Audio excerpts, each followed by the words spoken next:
Je vous souhaite le bonjour, la bienvenue sur notre site et le Verbe s'est fait chair. Bonne écoute.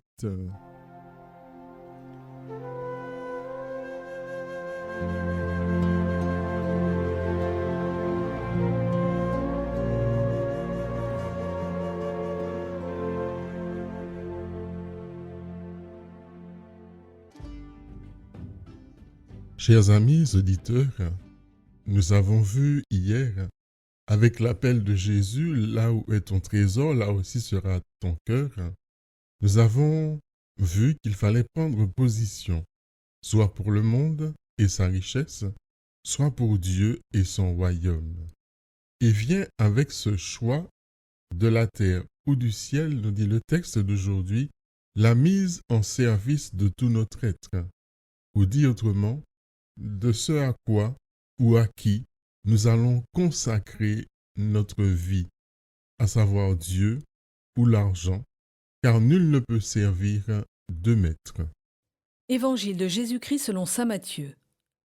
En ce temps-là, Jésus disait à ses disciples : « Nul ne peut servir deux maîtres. Ou bien il haïra l'un et aimera l'autre, ou bien il s'attachera à l'un et méprisera l'autre. Vous ne pouvez pas servir à la fois Dieu et l'argent. C'est pourquoi je vous dis, ne vous souciez pas pour votre vie de ce que vous mangerez, ni pour votre corps de quoi vous le vêtirez. La vie ne vaut-elle pas plus que la nourriture, et le corps plus que les vêtements ? Regardez les oiseaux du ciel. Ils ne font ni semaille, ni moisson. Ils n'amassent pas dans des greniers, et votre Père céleste les nourrit. Vous-même, ne valez-vous pas beaucoup plus qu'eux ? Qui d'entre vous, en se faisant du souci, peut ajouter une coudée à la longueur de sa vie ? Et au sujet des vêtements, pourquoi se faire tant de soucis ? Observez comment poussent les lys des champs. Ils ne travaillent pas, ils ne filent pas. Or je vous dis que Salomon lui-même, dans toute sa gloire, n'était pas habillé comme l'un d'entre eux. Si Dieu donne un tel vêtement à l'herbe des champs, qui est là aujourd'hui et qui demain sera jetée au feu, ne fera-t-il pas bien davantage pour vous, hommes de peu de foi ? Ne vous faites donc pas tant de soucis. Ne dites pas « qu'allons-nous manger ?» ou bien « qu'allons-nous boire ?» ou encore « avec quoi nous habiller ?» Tout cela, les païens le recherchent. Mais votre Père céleste sait que vous en avez besoin. Cherchez d'abord le royaume de Dieu et sa justice, et tout cela vous sera donné par surcroît. Ne vous faites pas de soucis pour demain. Demain aura souci de lui-même. À chaque jour suffit sa peine.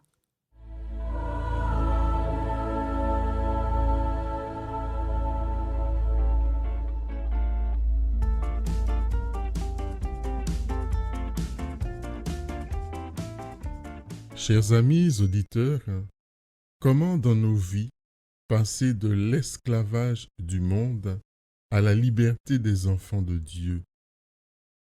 Un élément de discernement est de vérifier si notre cœur est attaché ou si il est libre en Dieu.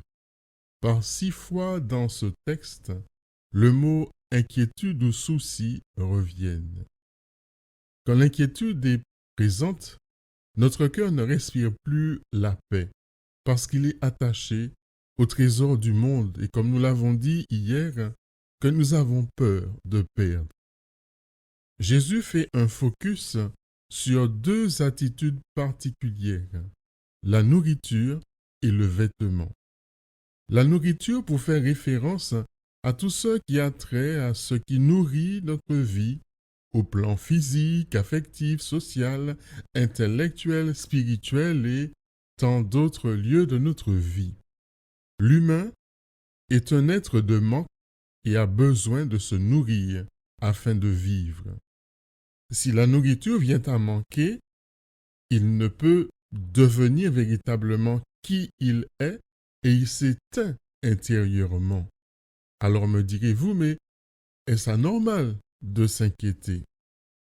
Jésus, dans sa réponse, nous fait comprendre que Si le pain du monde est important, ce n'est pas lui, l'unique nécessaire, ni même le premier, qui est d'abord le pain du ciel. Et si nous faisons référence à Saint Jean, c'est lui Jésus, le véritable pain de vie, la vraie nourriture pour l'humain qui a été fait pour Dieu sera de toujours chercher d'abord le royaume de Dieu et sa justice, et tout cela lui sera donné par surcroît. En définitive, Dieu seul a le pouvoir de nous donner la nourriture qui demeure.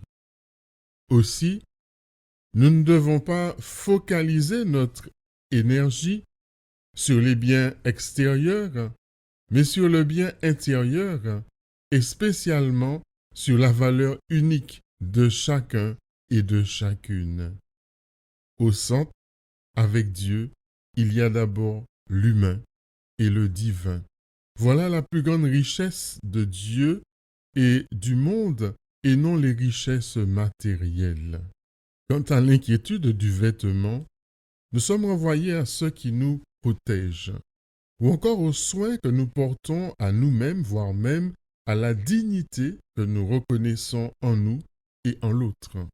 C'est ainsi que le fils, retournant à la maison, entend le père dire au serviteur à son endroit, « Vite, apportez la plus belle robe et l'en revêtez, mettez-lui un anneau au doigt, des chaussures aux pieds. » Luc 15, verset 22.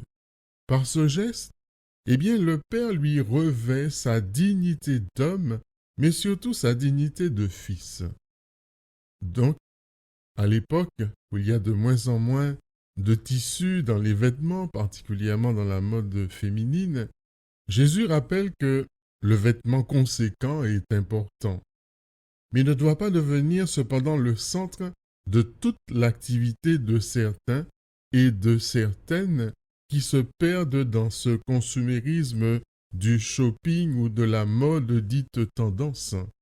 Nos plages, en ce temps estival et des grandes vacances, nous donnera certainement à voir la mode tendance, en tout cas de voir plus les formes que la créativité du couturier.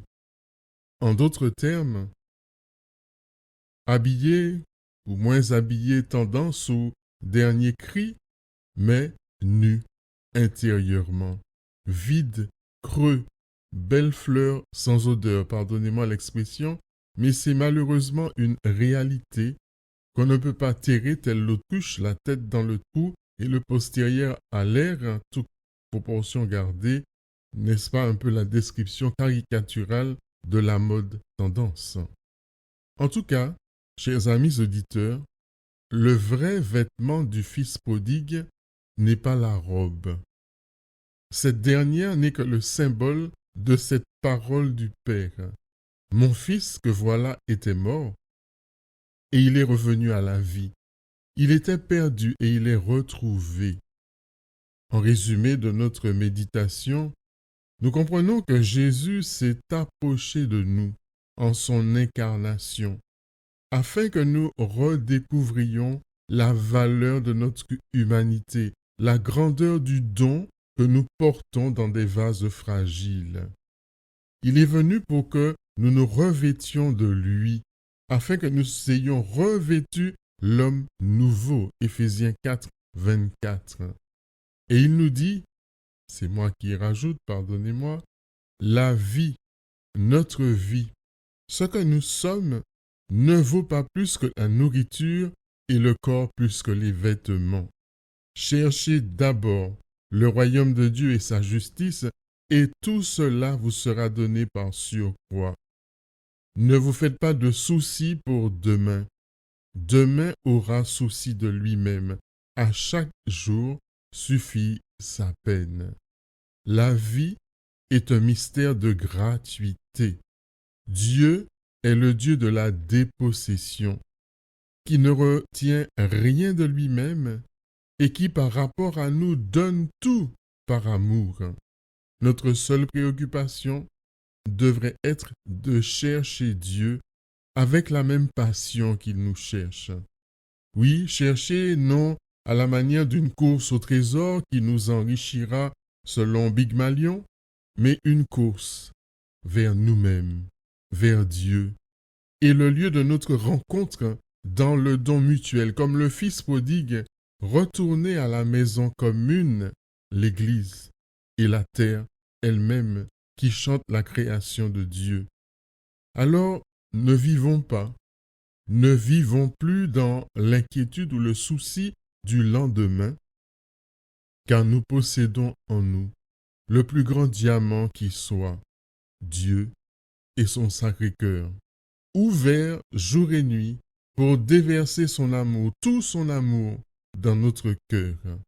Le vrai surcroît, chers amis auditeurs, c'est Dieu.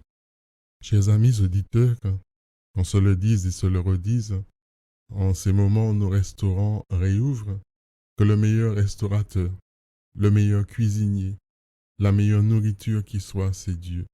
Qu'on se le dise aussi, le meilleur créateur de vêtements tendance qui soit, c'est Dieu. Je vous souhaite une belle journée bénie, remplie de grâce. Prenez soin de vous, prenez soin des autres et prenez soin des vôtres. Je vous dis à demain pour le jour du Seigneur.